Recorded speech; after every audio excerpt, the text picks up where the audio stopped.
Today we are making creamy tomato and spinach penne pasta. Yum. Okay, our ingredients, let's go through them.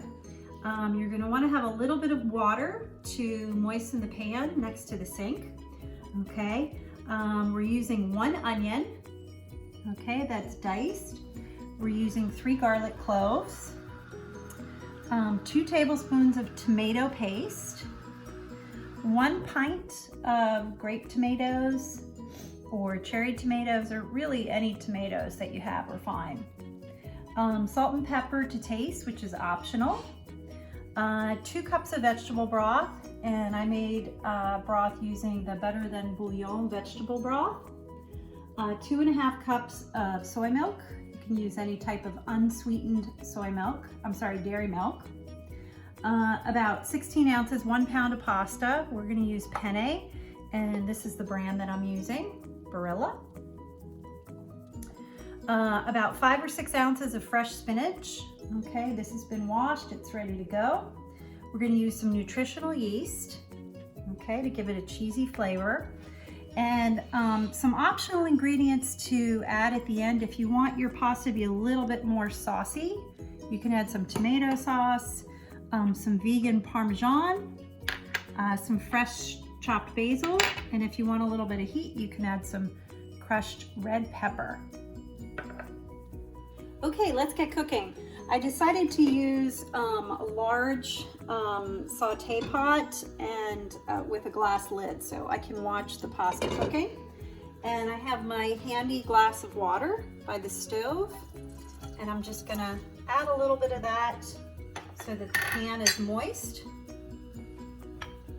Okay, and we're heating the pan on medium heat, and we're gonna add the onion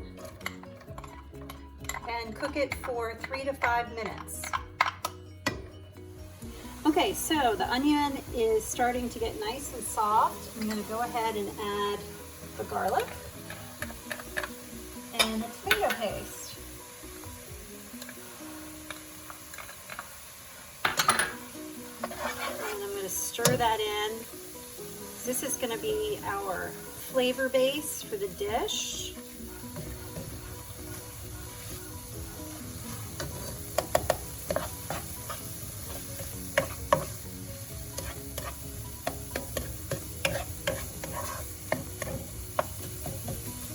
And you're going to cook this another 3 minutes or so. And I'm going to go ahead and add a little bit of water because I want this to stay wet. Okay, so this is cooking nicely. I'm going to add the tomatoes, and we're going to cook those for 3 to 5 minutes until they start to kind of fall apart and the skin gets wrinkly. Okay. Okay, so I'm going to season this with a little bit of salt, not too much, and some fresh ground pepper. You could certainly omit the salt if you're watching your sodium. Okay, and so now I'm going to go ahead and add the vegetable broth.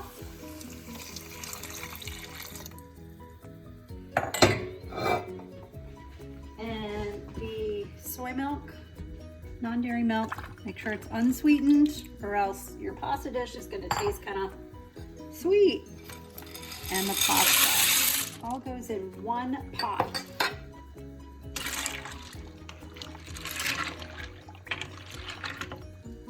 So just to be clear, the pasta is uncooked, and the pasta will cook with all of these ingredients together. So no need to boil your pasta.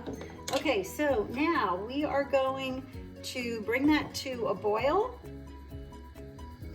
and then cover and reduce the heat and let it simmer for about 10 minutes. All right, so it's starting to boil. You can see around the edges. I'm gonna go ahead and cover it and turn the heat down to low. And we're just gonna let that simmer for about 10 minutes. So it's been about 10 minutes. Let's take a look and see how we're doing here. What I typically do is take a piece of pasta out and test it.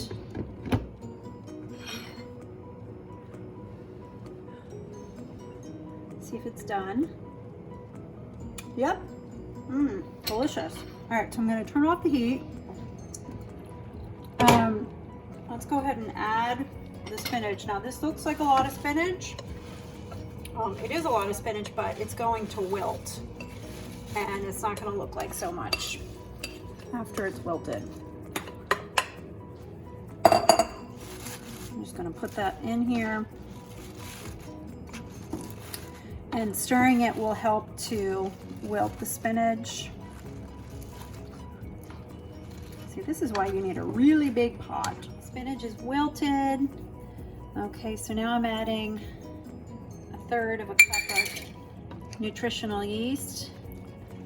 And I'm going to stir that in. So this is still a little bit liquidy, and that's okay. I actually like my pasta with a lot of sauce. But if you let this sit for 5-10 minutes on the stove in the pot, it will thicken up some more because all that starch came off of the pasta as it was cooking, and it makes this dish nice and creamy without really adding any fat. You don't need any olive oil, you don't need any cashew cream. Okay, so we're just gonna let this sit for a couple minutes before we serve it up. All right, so let's add a little bit of basil.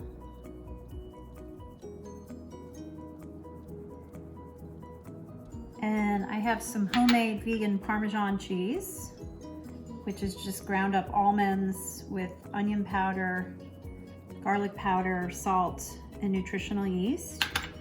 Okay, and for a little bit of a kick, some crushed red pepper. Okay, and as I said before, if you want this to be even a little bit saucier, you can add some marinara or some tomato sauce. There we have it.